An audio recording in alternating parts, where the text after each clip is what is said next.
Bismillahirrahmanirrahim. Assalamualaikum warahmatullahi wabarakatuh. Alhamdulillahi rabbil alamin. Wassalatu wassalamu ala asrafil anbiya wal mursalin wa ala alihi wa ashabihi wat tabi'in wa man tabi'ahum bi ihsanin ila yaumiddin. Qala Allah Ta'ala, ya ayyuhalladzina amanu taqullaha haqqa tuqatih wa la tamutunna illa wa antum muslimun.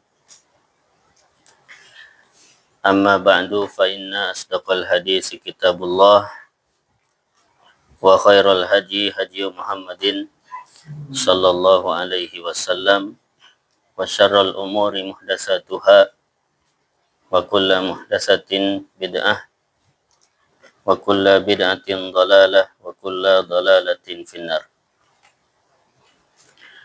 Ikhwan fiddin rahimani wa rahimakumullah. Alhamdulillah, pada malam hari ini kita bisa berkumpul kembali di majelis rutin kita. Insyaallah akan membahas kitab Tawdihul Ahkam, syarah kitab Bulughul Maram. Mudah-mudahan langkah kaki kita dari rumah sampai ke tempat ini dan dari tempat ini sampai ke rumah kembali dicatat sebagai amal soleh di sisi Allah Subhanahu wa Ta'ala. Salawat dan salam mudah-mudahan tercurah kepada Nabi kita, Nabi Muhammad sallallahu alaihi wasallam, beserta keluarga beliau, para sahabatnya dan para pengikutnya. Ikhwan fiddin rahimakumullah, kita masuk ke pembahasan hadis yang pertama dari kitab Bulughul Maram. Silakan ada yang baca dulu hadisnya sama terjemahannya. Siapa yang baca? Pada hadis pertama. An Abi Hurairah radhiyallahu anhu qala qala Rasulullah sallallahu alaihi wasallam fil bahri wa tahuru ma'uhul hillu maitatu akhrajuhul arba'atu Akhrajahu. Ya. Akhrajahul arba'atu wa ibnu Abi Syaibah wallafdhu lahu wa saqafahu ibnu Khuzaimah wa Tirmidzi wa rawahu Maliku wa Syafi'i Wa rawahu Malikun wa Syafi'i wa Ahmad wasyafi'iyyu. Wa Ahmad.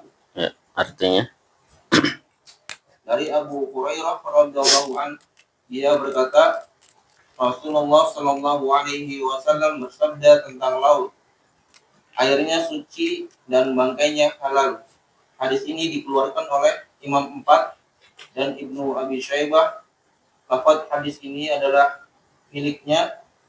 Ibnu Khuzaimah dan At-Tirmidzi mensahihkan hadis ini. Hadis riwayat Imam Malik, Syafi'i dan Imam Ahmad. Tayyib, barakallahu fiik. Jadi hadis yang pertama yang dibawakan oleh Al-Imam Ibnu Hajar Al-Asqalani rahimahullah dalam kitab Bulughul Maram, dalam kitab Taharah bab al-miyah, yaitu hadis Abu Hurairah radhiyallahu anhu. Nabi sallallahu alaihi wasallam bersabda tentang air laut, ya, al-bahr, air laut. Nabi bersabda, air laut itu atau air laut laut itu suci airnya dan halal bangkainya. Dikeluarkan oleh imam yang 4. Imam yang 4 kemarin siapa aja?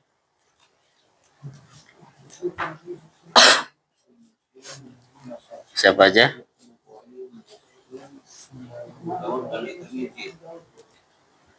Imam yang 4 berarti Imam Ashabus Sunan ya. Sunan Tirmidzi, Ibnu Majah, Abu Daud, Nasai ya. Betul ya. Imam yang 4. Kemudian dikeluarkan juga oleh Imam Ibnu Abi Syaibah.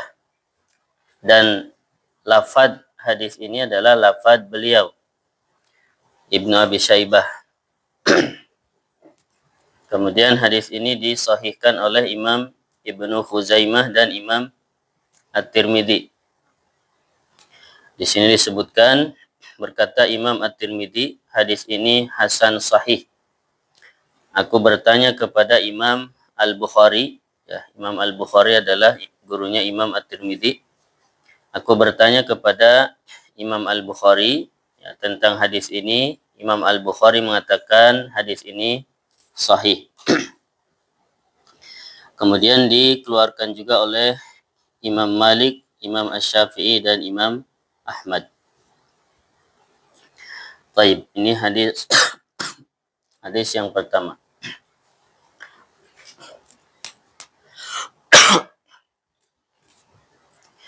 Kelengkapan hadis ini ya, disebutkan oleh Abu Hurairah radhiyallahu an.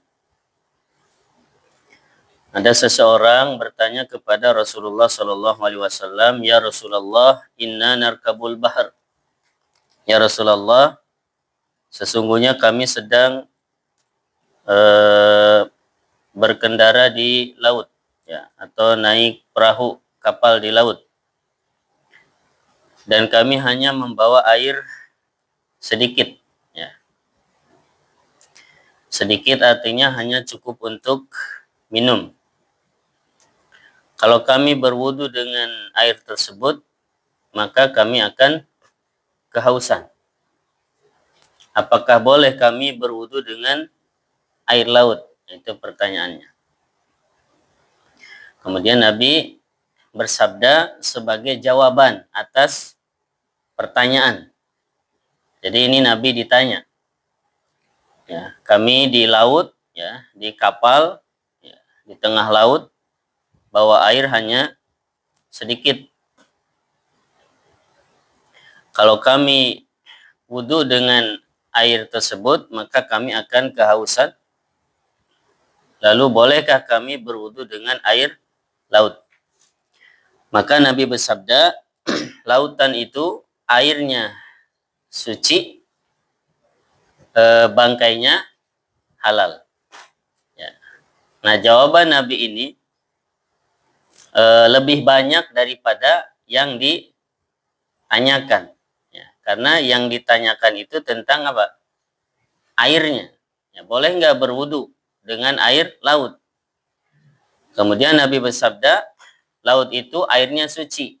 Airnya suci berarti boleh untuk berwudu. Nah, itu jawabannya. Berarti pertanyaannya sudah terjawab. Kemudian Nabi tambahkan faidah yang lainnya tentang air laut. Karena bisa jadi nanti orang itu selain butuh hukum atau penjelasan tentang hukum airnya, nanti bisa jadi butuh tentang penjelasan hukum hewan yang ada di laut tersebut. Ya, maka Nabi tambahkan lautan itu al-hillu maitatuhu, bangkainya juga halal. Ya. Jadi para sahabat bertanya ya, tentang hukum air laut, bolehkah berwudu ya, atau bersuci dengan air laut? Kemudian Nabi jawab, ya, air laut itu suci, boleh untuk bersuci. Kemudian tambahannya Nabi bersabda, lautan itu juga bangkainya halal. Ya, bangkai laut artinya hewan-hewan yang hidup di laut. Kemudian mati, itu disebut bangkai. Ya, bukan hewan darat yang kemudian mati di laut. Itu berbeda. Jadi yang dimaksud bangkai laut adalah bangkai dari hewan-hewan yang hidup di laut. Nah, itu hukumnya halal. Baik. Faidah-faidahnya. Ma yukhadhu minal hadis. Faidah yang diambil dari hadis yang pertama ini. Faidah yang pertama, berkata Imam Asy-Syafi'i rahimahullah, hadal hadisu nisfu ilmi taharah. Berkata Imam Asy-Syafi'i, hadis ini merupakan setengah dari ilmu bersuci. Hadis ini merupakan setengah dari ilmu bersuci. Ya. Kenapa disebut setengah dari ilmu bersuci? Wallahu alam, karena kemarin kita jelaskan dalam Islam bersuci itu ada bersuci dengan air, ada bersuci dengan selain air. Ya kan? Ya. Nah, dalam hadis ini disebutkan bersuci dengan air. Ya. Wallahu alam. Faidah yang kedua, fil hadisi tahuriyatu ma'il bahri wa bihi qala jami'ul ulama. Di dalam hadis ini terdapat penjelasan sucinya air laut. Ya. Air laut meskipun dia itu asin, ya, tidak tawar, tapi dia suci. Suci pada zatnya dan mensucikan. Ya, artinya dia boleh untuk bersuci, ya, meskipun rasanya tidak tawar. Karena yang disebut air yang tahur, ya, yang suci, yaitu air yang masih pada ciptaan aslinya, itu disebut tahur. Ya, jadi bersuci itu dengan air yang tahur. Nah, di hadis ini kan disebutkan huwat tahur. Ya, to-nya fathah. Tahur. Tahur itu artinya dia masih berada pada sifat aslinya. Itu disebut tahur. Nah, penciptaan air laut itu ya, dia diciptakan asin. Ya. Berarti dia tahur. Ya, maka air laut itu suci. Dan ini pendapat semua ulama. Ya. Jami'ul ulama. Semua ulama berpendapat air laut itu suci. Ya. Suci artinya boleh digunakan untuk bersuci. Faidah yang ketiga, anna ma'al bahri yarfa'ul hadasal akbara wal asghara wa yuzilun najasata at-tari'ata ala mahallin tahirin min badanin aw saubin aw buq'atin aw ghairi dzalik. Faidah yang ketiga, air laut bisa mengangkat atau menghilangkan hadas besar dan hadas kecil. Ya. Air laut bisa menghilangkan hadas besar. Ya, hadas besar contohnya apa? Junub. Ya. Seorang laki-laki mendatangi istrinya, ya, maka dia hadas besar. Junub. Menghilangkan hadas besar dengan apa? Dengan mandi. Nah, air laut, ya, bisa menghilangkan hadas besar dan juga hadas kecil. Ya, hadas kecil, ya, buang air, buang angin, itu hadas kecil. Kemudian bisa menghilangkan najis. Ya, selain menghilangkan hadas, air laut juga menghilangkan najis.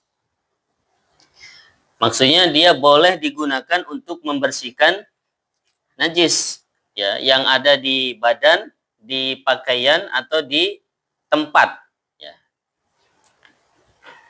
Karena orang mau ibadah harus suci dari najis, baik badannya, ya, kemudian pakaiannya, kemudian tempatnya harus suci dari najis. Apabila ada najis, misalkan di sajadahnya, ya, maka bisa dibersihkan dengan air laut. Atau ada najis di bajunya, atau di sarungnya, maka air laut itu bisa untuk menghilangkan najis. Atau boleh untuk membersihkan najis. Baik.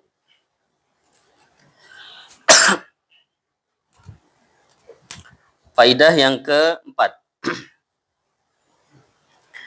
Annal ma'a idza taghayyara ta'muhu aw launuhu aw rihuhu bi syai'in tahirin fa huwa baqin ala tahuriyatihi madama ma'an baqiyan ala haqiqatihi walau istaddat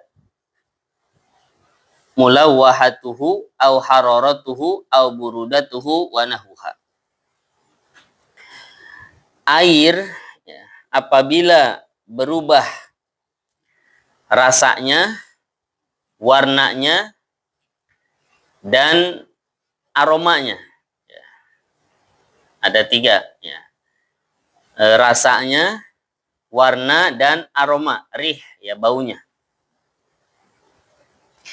Berubah dengan sesuatu yang suci. Suci itu bukan najis, itu suci.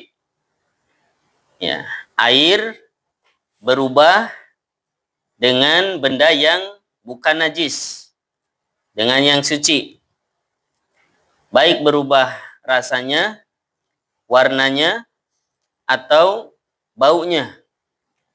Fahuwa bakin ala tahuriyatihi, maka dia tetap di atas kesuciannya. Ya, dia tetap di atas kesuciannya meskipun, ya, atau selama air itu tetap pada hakikatnya. Ya, tetap pada hakikatnya. Ya, hakikatnya maksudnya keaslian ciptaannya. Ya. Contohnya air laut, ya. Air laut itu kan rasanya apa? Asin gitu. Dan asinnya itu kuat gitu. Ya, tapi hakikat air laut kan begitu, ya. Memang dia diciptakannya begitu. Maka dia tohur, ya. Tohur itu suci dan mensucikan, ya. Taib. Nah, sekarang kalau air tercampur benda yang suci, ya, bukan najis, kemudian merubah warnanya misalnya, rasanya dan baunya misalkan tidak berubah, tapi warna berubah. Apakah dia tohur? Ya. Misalkan ada air sebak, ya, seember, tercampur air sabun, ya, sehingga warnanya berubah.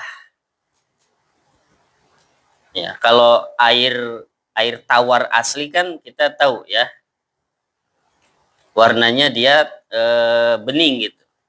Ya, kemudian tercampur sabun sehingga merubah keumuman warnanya. Ya, launuhu, warnanya tadinya bening jadi keruh.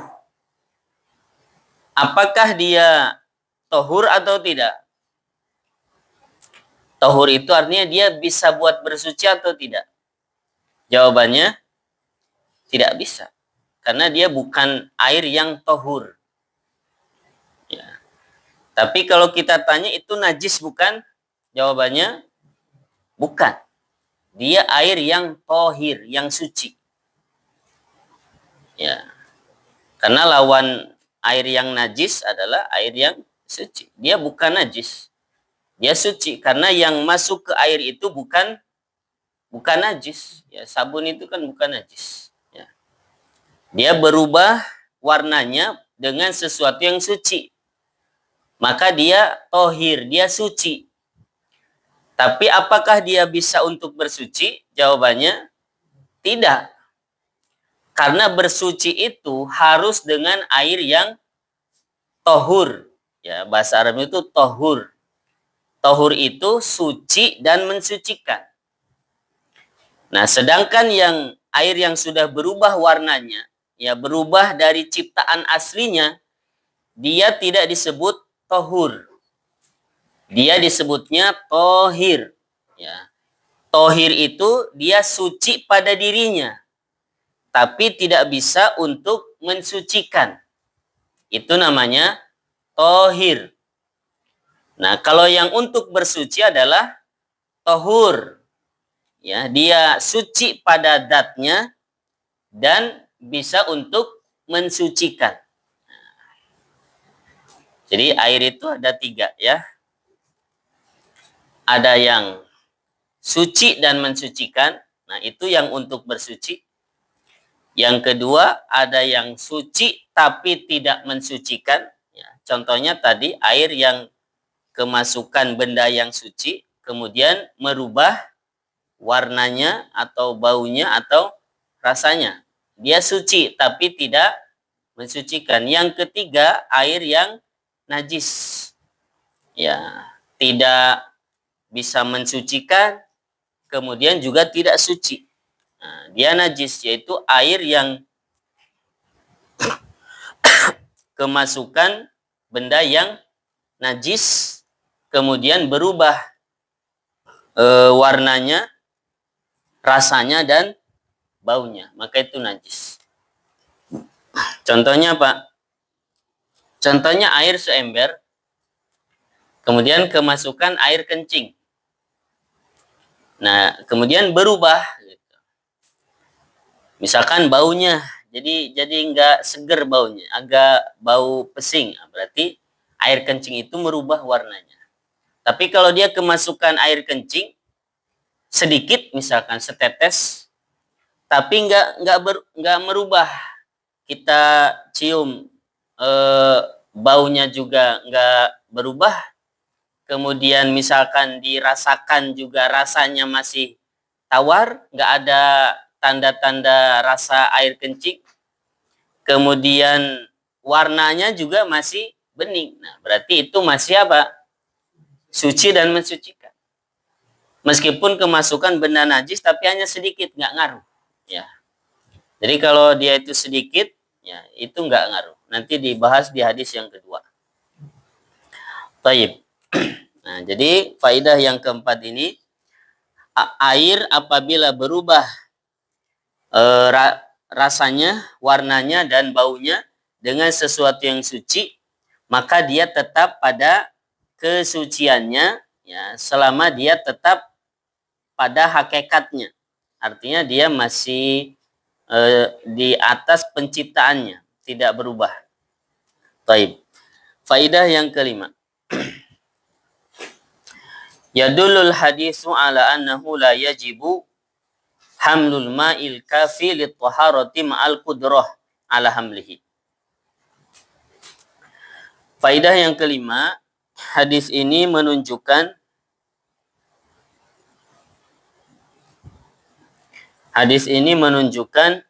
bahwasannya tidak wajib membawa air yang cukup untuk bersuci, tidak wajib membawa air yang cukup untuk bersuci meskipun mampu.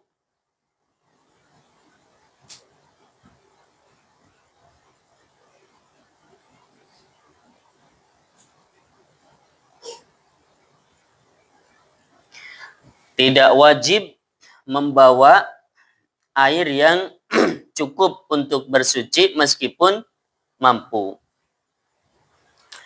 Nah, kan tadi dijelaskan para sahabat sedang safar mungkin untuk berdagang atau berjihad, kita nggak tahu.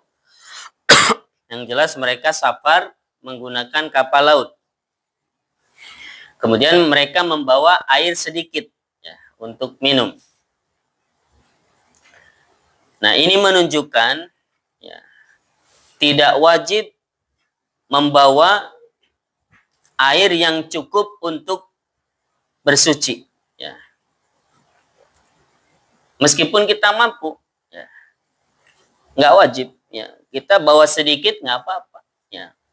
Tadi para sahabat juga dia cuma bawa air sedikit. Dan itu untuk minum.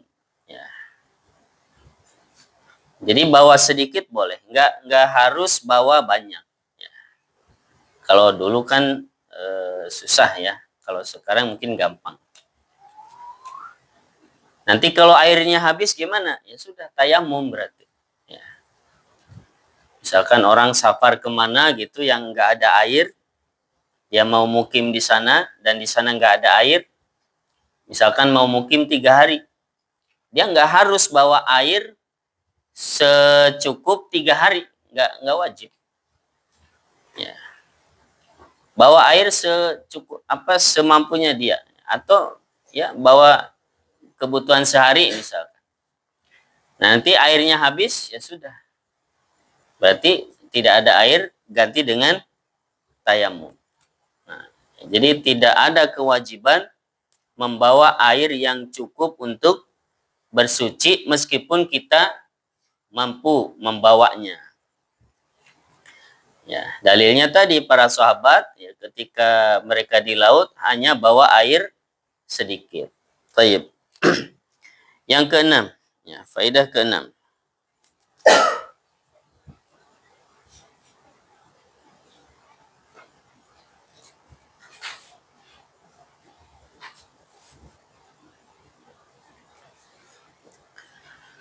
Qauluhu at-tahuru ma'ahu ta'rifuhu bil alifi wal lam al-mufidu lil hasr la yanfi tahuriyata ghairihi liwuku'ihi jawabu su'alin an ma'il bahr wa huwa mukhassisun binususin ukhra.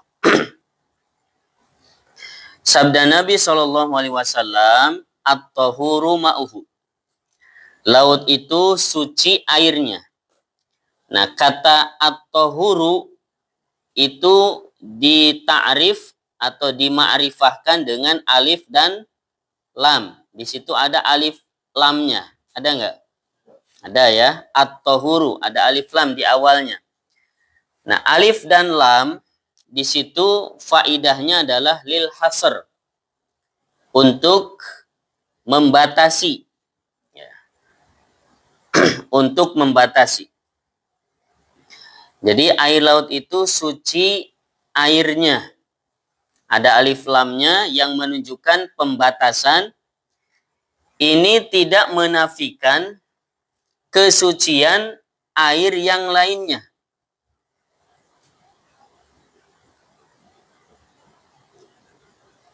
Taib. Jadi dia tidak menafikan kesucian yang lainnya. Kenapa seperti itu? Karena sabda Nabi ini adalah jawaban atas pertanyaan tentang hukum air laut. Ya.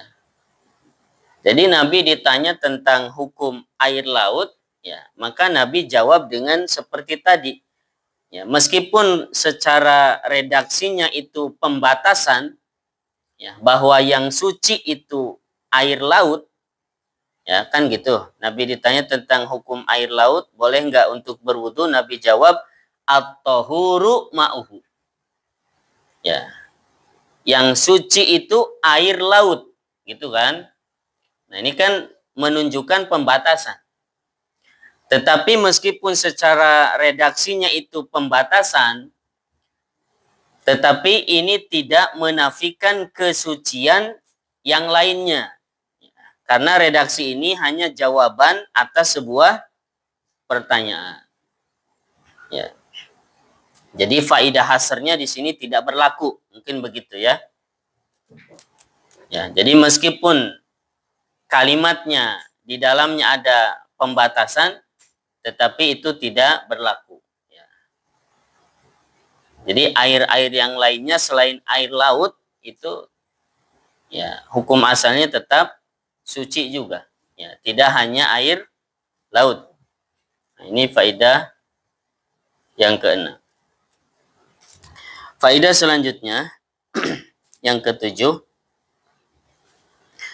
anna maitata hayawanil bahri halalun wal muradu bi maitatihi ma mata fihi min dawabihi mimma la ya'ishu illa fi. Faedah yang ketujuh dari hadis ini yaitu bangkai dari hewan laut hukumnya halal. Bangkai hewan laut hukumnya halal. Nah, apa definisi bangkai? Nah, bangkai itu artinya yang mati tanpa disembelih dengan nama Allah, itu bangkai. Ya, ada misalkan ayam ya, kemudian ketabrak, kemudian mati, itu bangkai. Karena dia mati tanpa disembelih dengan menyebut nama Allah, itu bangkai.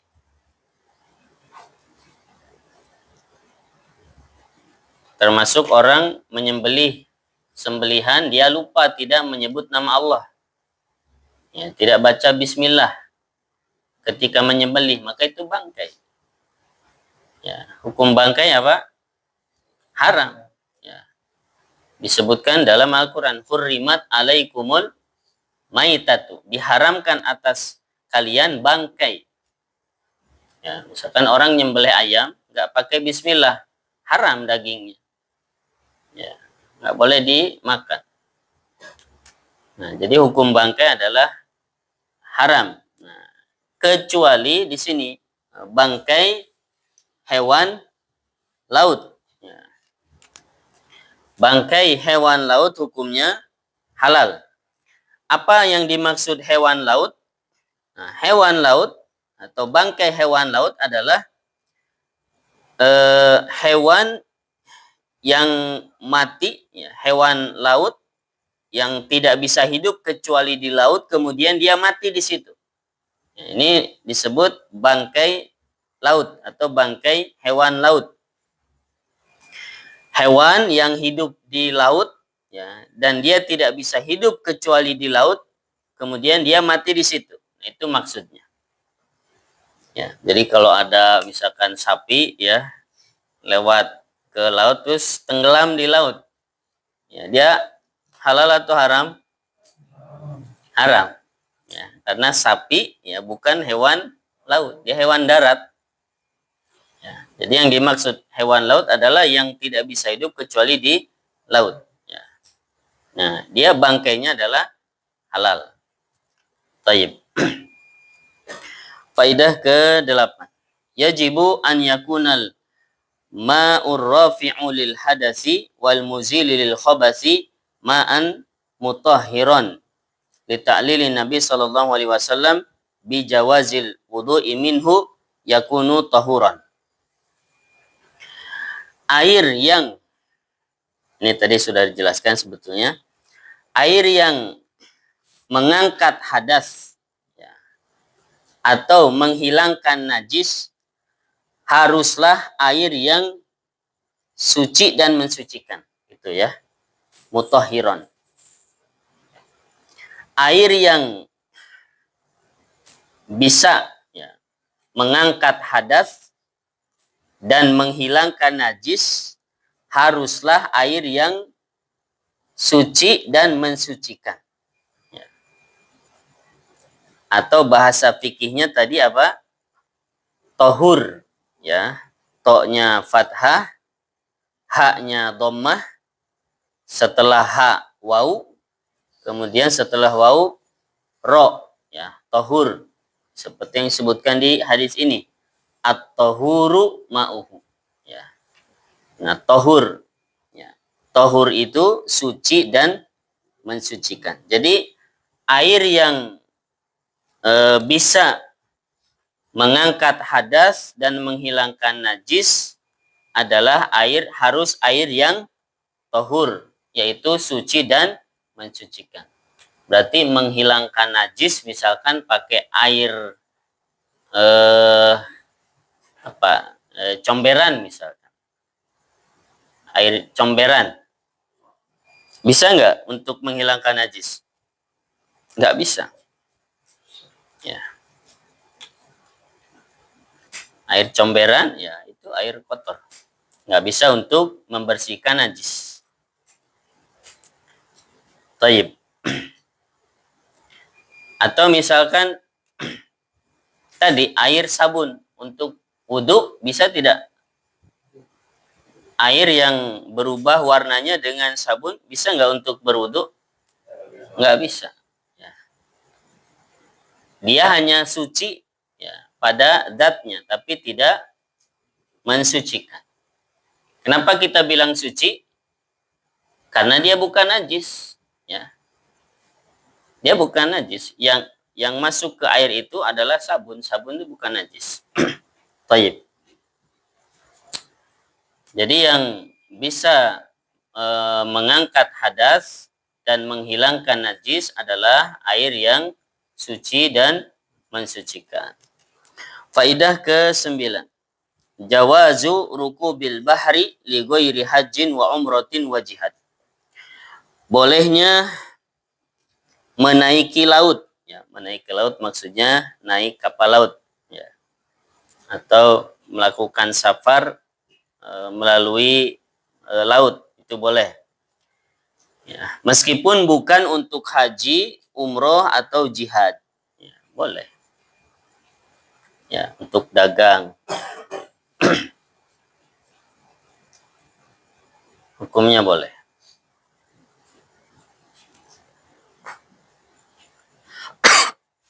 Faidah ke-10.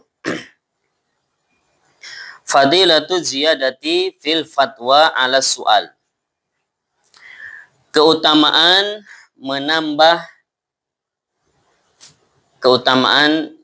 memberikan tambahan ya, pada fatwa. Ya, keutamaan memberikan tambahan pada sebuah fatwa ya, dari sebuah pertanyaan. Taib. Ya, contohnya dalam hadis ini ketika Nabi ditanya, ya, bolehkah berwudu dengan air laut atau air laut apakah boleh digunakan untuk bersuci atau tidak? Nah, yang ditanyakan kan tentang hukum air lautnya, tetapi Nabi memberikan tambahan faidah. Ya, Nabi jawab dulu tentang hukum airnya, setelah itu Nabi berikan tambahan yaitu tentang hukum bangkainya. Karena bisa jadi orang nanti di tengah laut, ya dia nemu bangkai hewan laut, ya. Nah, sehingga dia sudah tahu hukumnya. Hukumnya adalah halal. Jadi memberikan jawaban atau fatwa, kemudian menambahkan dari pertanyaan yang ditanyakan, ini dianjurkan seperti itu. Ya. Dianjurkan, ya, menambahkan dari yang ditanyakan apabila kita tahu nanti orang ini akan butuh juga penjelasan tentang hal tersebut. Ya, dan ini banyak ya penjelasan atau fatwa-fatwa para ulama yang modelnya seperti ini. Bertanya atau ditanya tentang sesuatu, kemudian penjelasannya lebih dari yang ditanyakan. Kenapa lebih? Karena ada kaitannya. Dan nanti orang yang bertanya ini butuh penjelasan tentang hal tersebut. Ya. Sehingga dari satu pertanyaan itu ada faidah-faidah yang lainnya. Baik. Ini faidah ke-10.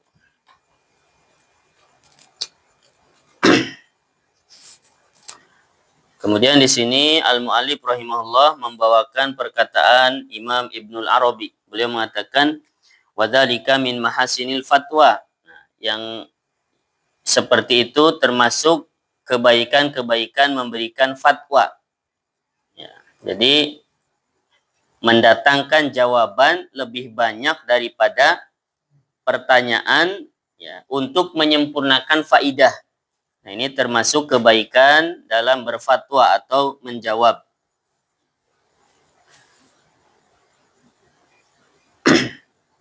Berkata Al-Imam Ibnul Mulaqin, hadal hadisu hadisun azim wa aslun min usulit taharah mustamilun ala ahkamin katsiratin wa qawaid muhimmah.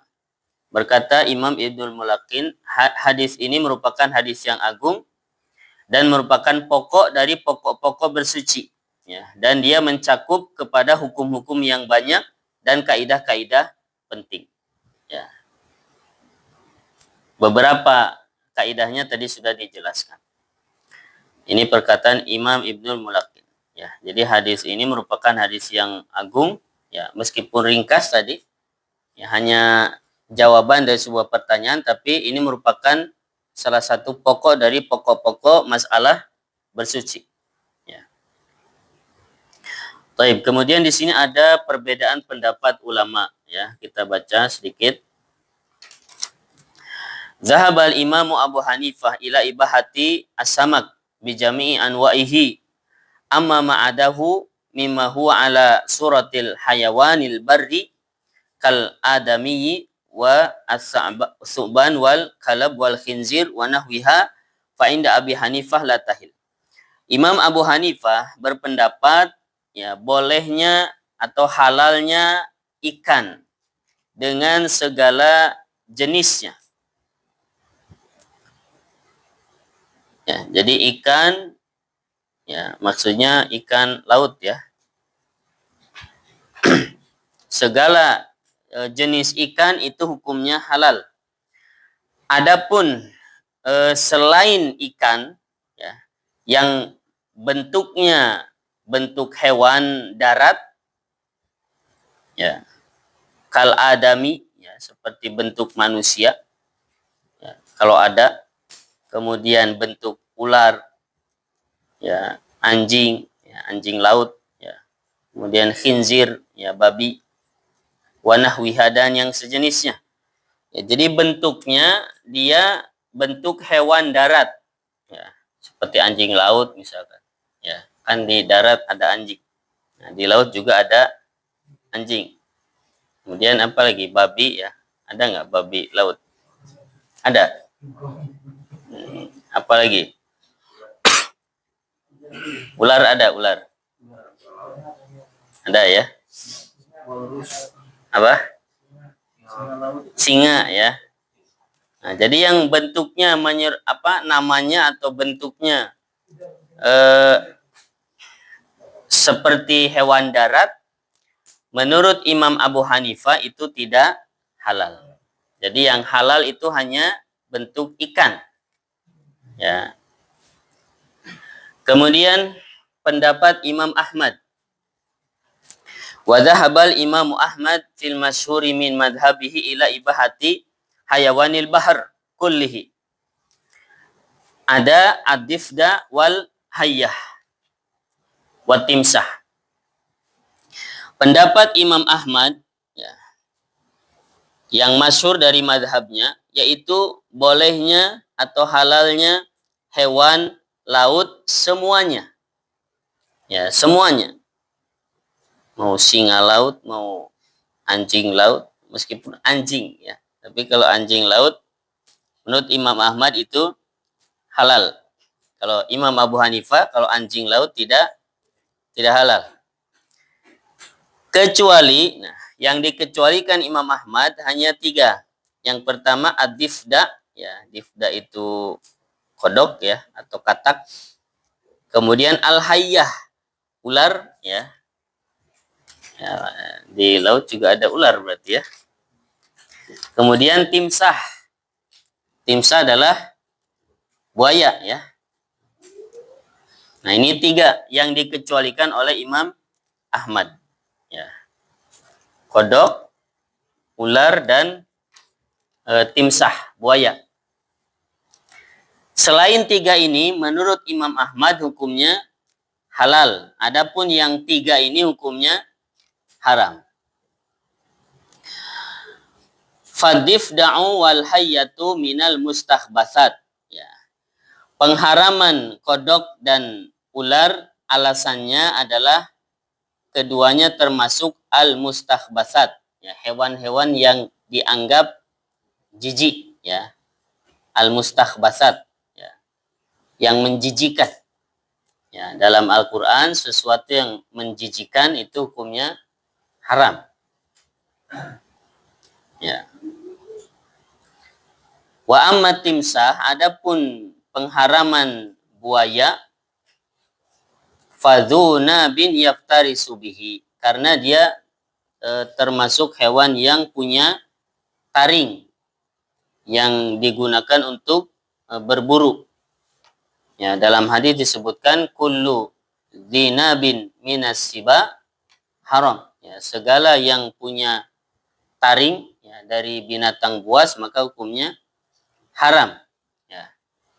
Maka singa, ya, hukumnya haram karena dia termasuk hewan yang bertaring. Yang dengan taring itu dia menggunakan taringnya untuk memangsa. Ya, hukumnya haram. Nah, begitu juga buaya laut. Ya. Taib. Kemudian Imam Malik dan Imam Asy-Syafi'i berpendapat ila ibahati jami'i hayawanil bahar bila istisna. Imam Malik dan Imam Asy-Syafi'i keduanya berpendapat bolehnya semua hewan laut tanpa pengecualian. Artinya halal secara mutlak. Tanpa kecuali.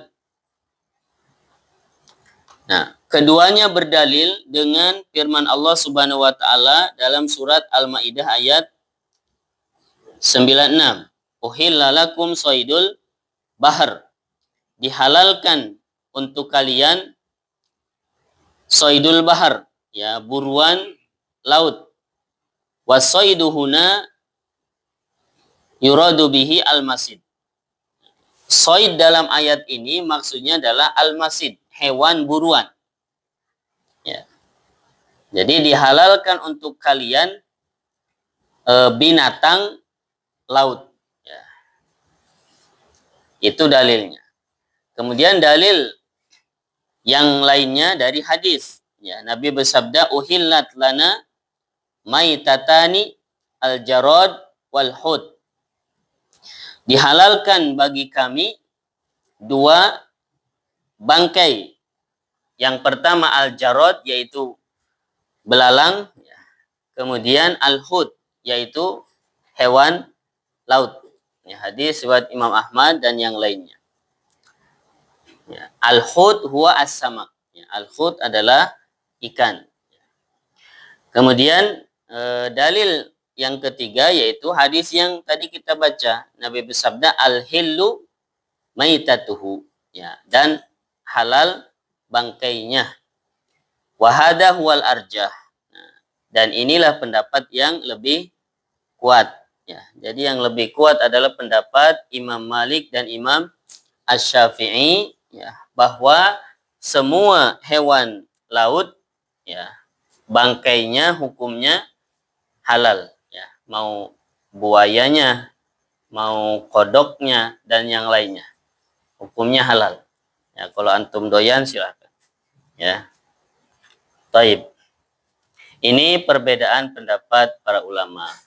Jadi kalau kita bahas fikih selalu atau sering di situ ada khilafiyah. Ya, beda pendapat para ulama.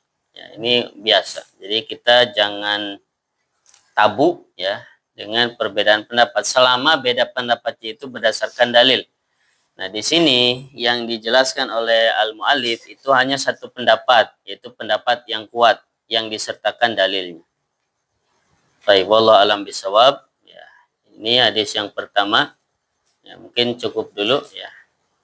Nanti hadis kedua dan seterusnya insyaallah di pertemuan berikutnya. Wallahu alam bisawab. Sallallahu ala nabiyina Muhammad wa ala alihi wa ashabihi wasallam. Walhamdulillahirabbil alamin. Nah, mungkin ada pertanyaan, silakan. Terkait materi atau yang lainnya. Ya. Emang lihat di sosmed ya, ada postingan tentang orang bawa spray. Spray. Buat wudhu gitu, tapi pakai spray. Katanya dengan alasannya itu boleh asal anggota wajibnya yang 3 itu kena dan teraliri air gitu. Muka, wajah, tangan, sama kaki. Itu apakah benar apa gitu? Air spray itu suci atau tidak gitu ya? Itu dulu kan? Nah, oh, air biasa ya. Kalau air biasa ya maka hukumnya ya dia suci dan mensucikan. Artinya dia air hukum asalnya ya. Artinya belum tercampur apa-apa. Sehingga warnanya, kemudian rasanya dan baunya tidak berubah. Ya, maka dia suci dan mensucikan. Nah, kalau airnya suci dan mensucikan maka boleh digunakan untuk berwudu. Ya, yang penting terbasuh semua anggota wudu. Ya, itu ya. Allah alam. Nah, ya. Jadi kan air yang mengangkat hadas dan menghilangkan najis adalah air yang suci dan mensucikan atau tahur. Ya. Ya. Nah, ini Ustaz dalam mungkin apa salah gitu. Misalnya waktu punya bayi Ustaz ya, istilahnya mesin kompor gitu ya, istilahnya masukin ke mesin cuci itu kan mesin cuci itu pakai sabun Ustaz gitu airnya langsung begitu. Nah itu kan mungkin ya kalau udah secara ini kan udah nggak boleh lagi ininya ini, tapi kan di situ juga campur baju anak bisa buat sholat gitu ya. Nah hal kayak gitu tuh itu menghilangkan najisnya nggak ya Ustaz? Maksudnya dari ini kan tadi ya udah kalau tercampur sabun tohir ya bukan tohur gitu. Apa anda salah paham gitu dalam memahami ini gimana Ustaz? Untuk masalah ini. Sama satu lagi Ustaz. Kalau untuk mayit kenapa pakai daun bidara kalau misalnya itu maksudnya apa itu nanti juga sudah enggak tohir apa tohur itu kalau dengan daun bidara itu ya. Baik. Ya kalau kita nyuci pakaian ya otomatis dia pakai sabun ya dan pasti dia berubah minimal warnanya gitu ya. Dan yang kedua baunya juga pasti bau sabun. Nah, apakah ini bisa membersihkan? Kalau kaidah umumnya tadi ya kalau untuk bersuci dulu ya, untuk wudhu dan mandi itu nggak bisa ya. Antum misalkan mandi dengan air seember dan dia udah tercampur air sabun, kemudian air sabun itu udah merubah warna air, antum pakai air itu nggak bisa ya. Itu hukum asalnya begitu.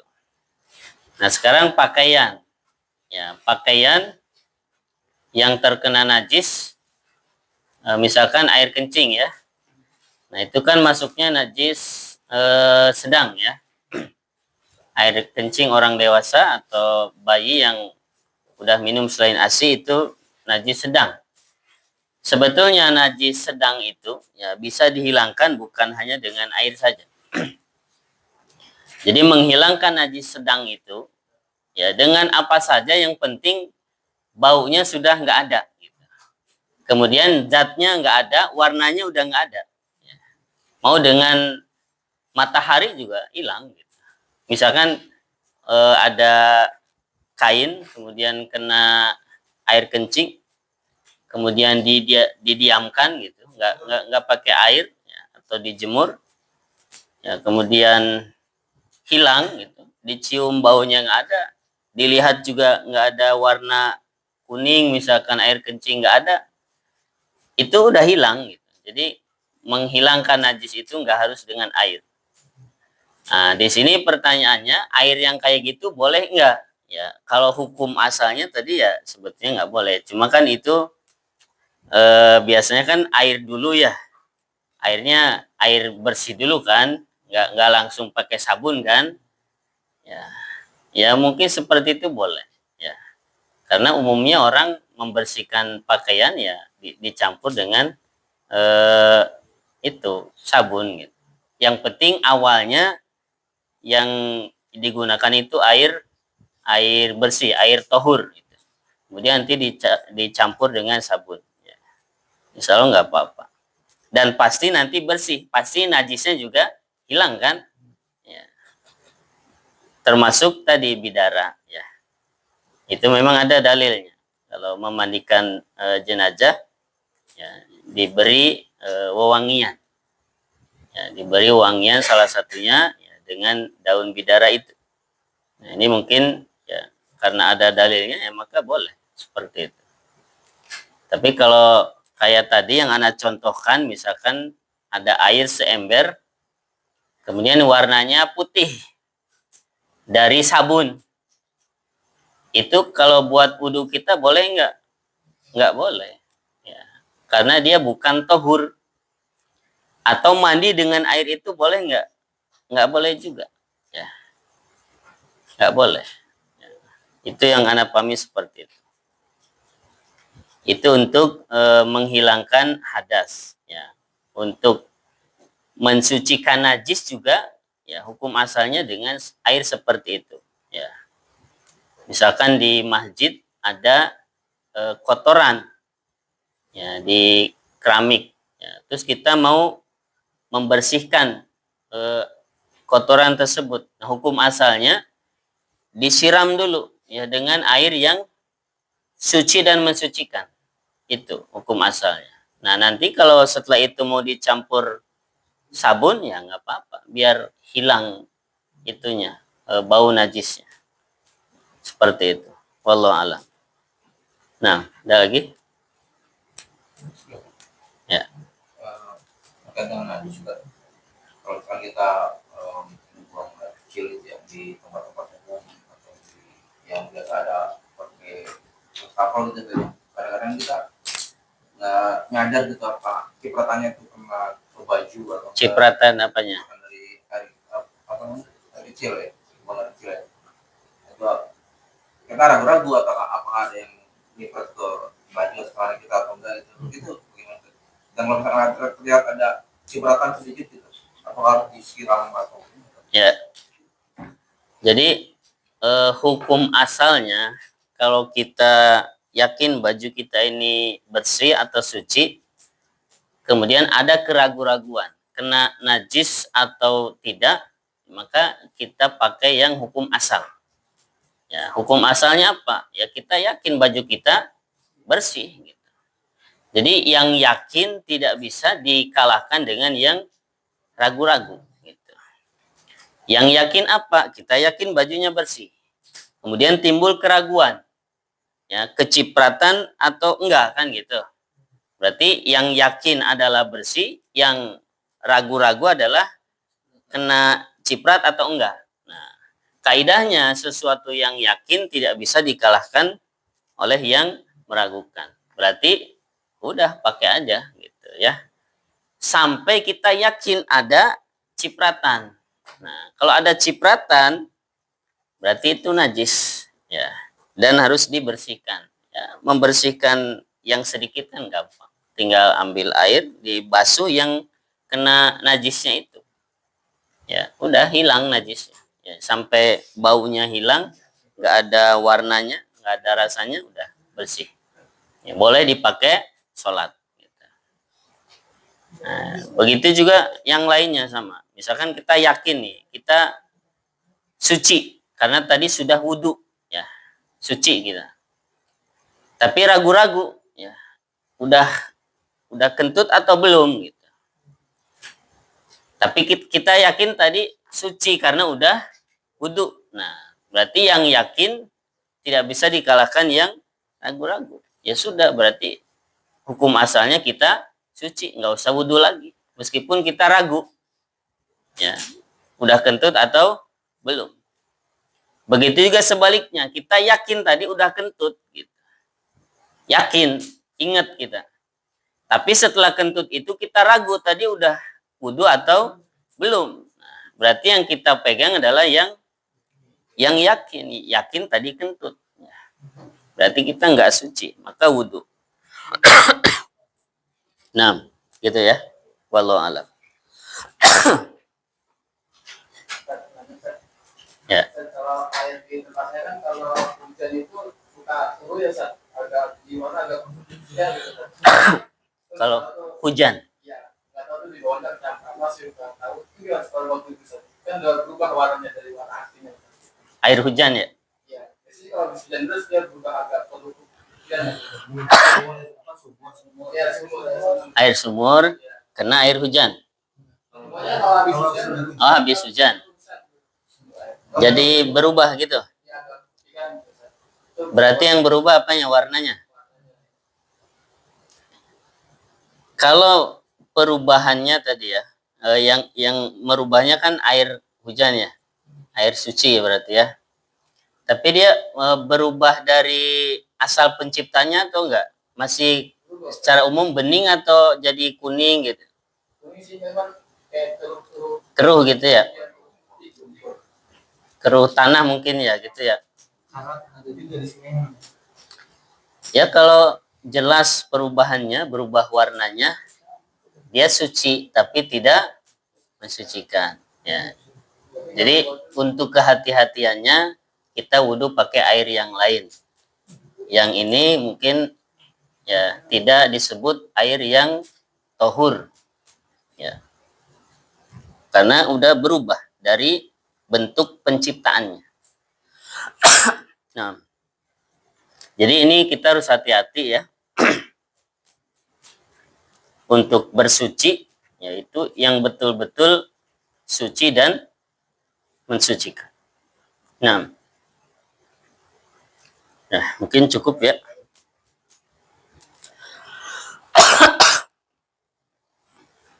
Ya, insya Allah kita lanjutkan tahun depan ya. Ya, setahun lagi. Hadis yang kedua dan seterusnya. Kita tutup dengan doa majelis. Subhanakallahumma bihamdika asyhadu an la ilaha illa anta astaghfiruka wa atubu ilaik. Assalamualaikum warahmatullahi wabarakatuh.